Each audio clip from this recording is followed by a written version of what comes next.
Tonight we come to you live from the beautiful Cuba.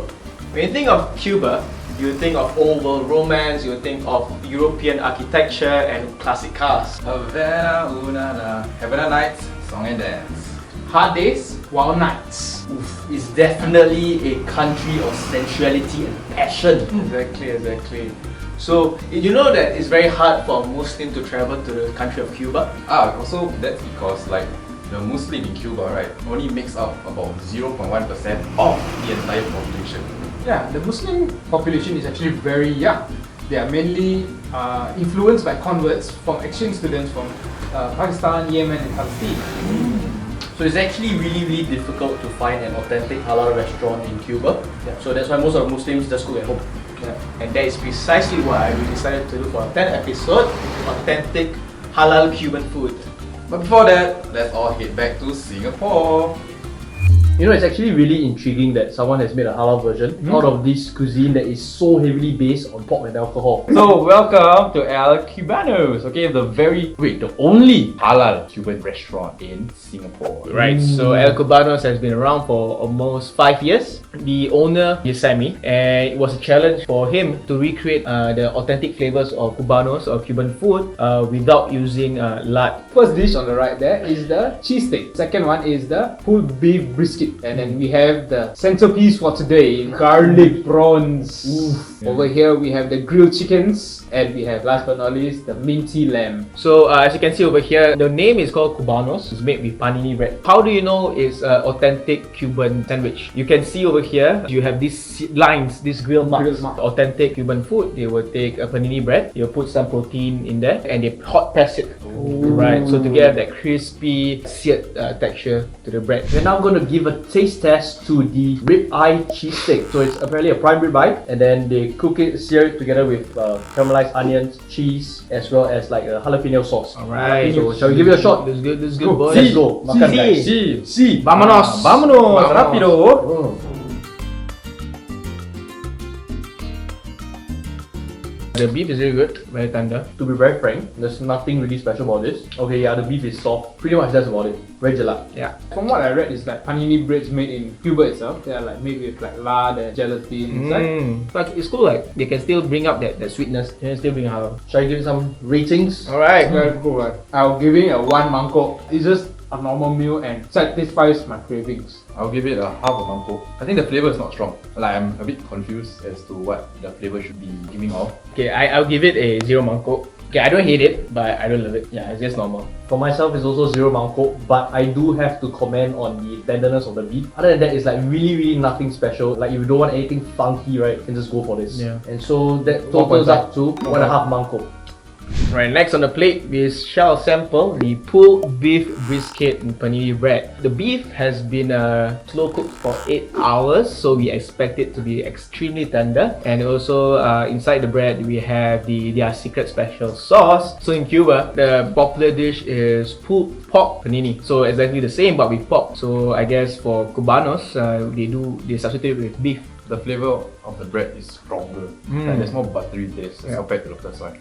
For something that's braised for 8 hours, right, I expect the flavors to be a little bit stronger. The flavor is very mellow, but it's not very gamey. So, rating, how do you feel, Terence? I'll give it a half a mangkok for the effort put into braising the beef. I also give it a half a mangkok. I do like it. It's very sweet, and I would just wish that it has a stronger protein flavor to it.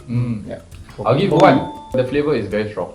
The meat is also very tender. You don't have to eat the sauce. Oh yeah, that's true. I don't see myself dipping a lot. Same for me, 1 mangkok, because like I find that the ingredients are quite nicely spread out. One bite and you've got every single flavor into your mouth. So all in all, we have 3 mangkok. 3 mangkok. Wow. For the pulled beef brisket. 3 mangkoks. Okay, on my plate I have the grilled chicken. As you can see, I mean there's like huge bread, huge jalapeno, huge chunk of chicken. Look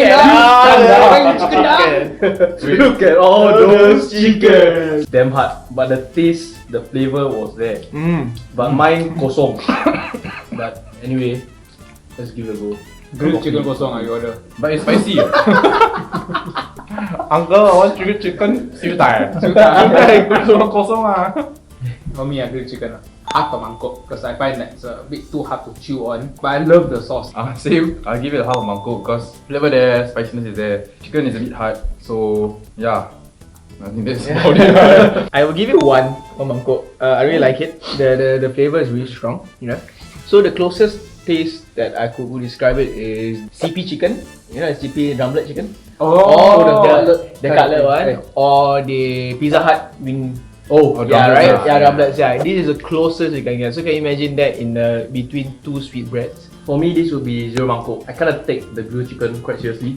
The fact that when I first put it into my mouth and then I just had difficulties biting through it. But the flavor profile was there. All in all, we have Yes. two mangkok. Two mangkok.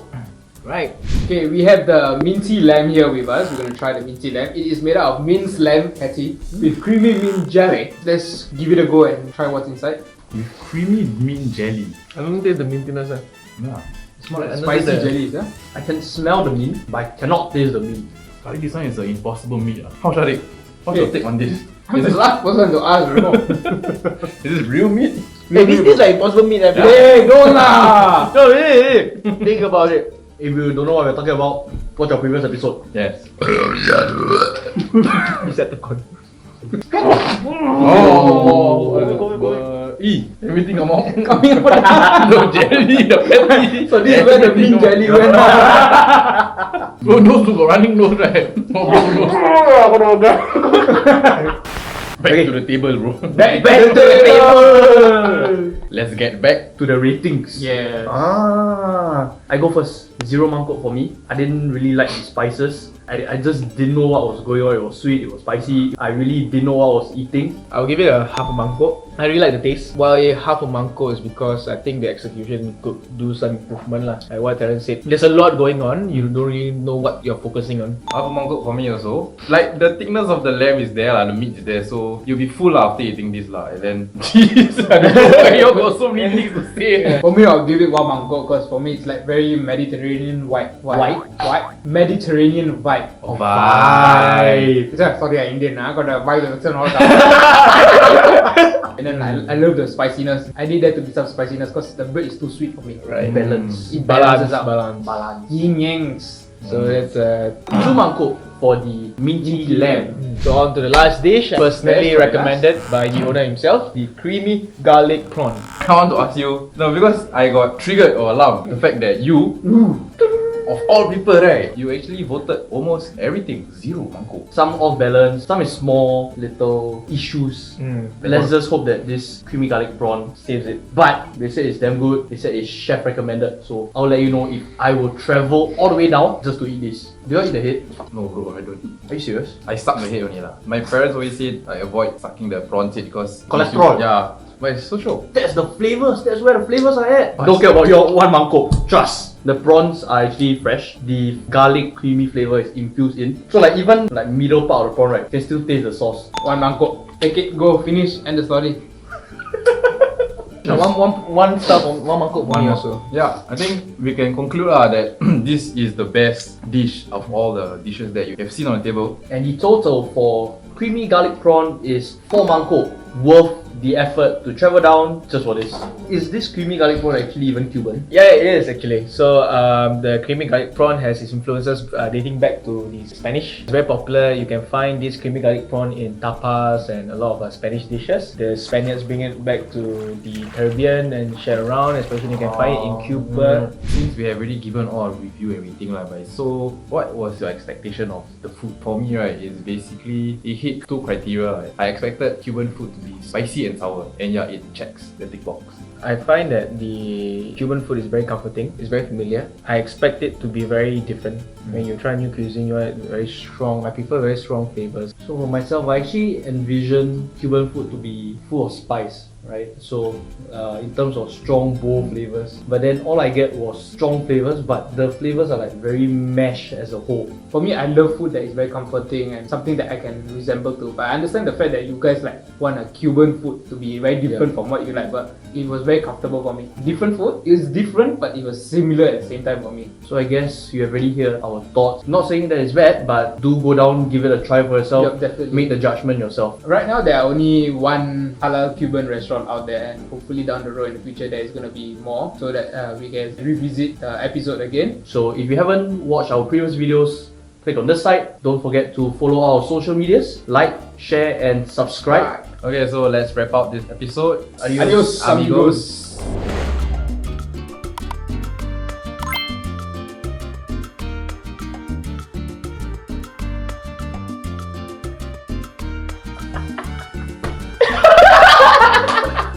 Why you put me off from the start? You go and scratch my leg, right? You know I'm gonna f*** up. You scratch my leg, right?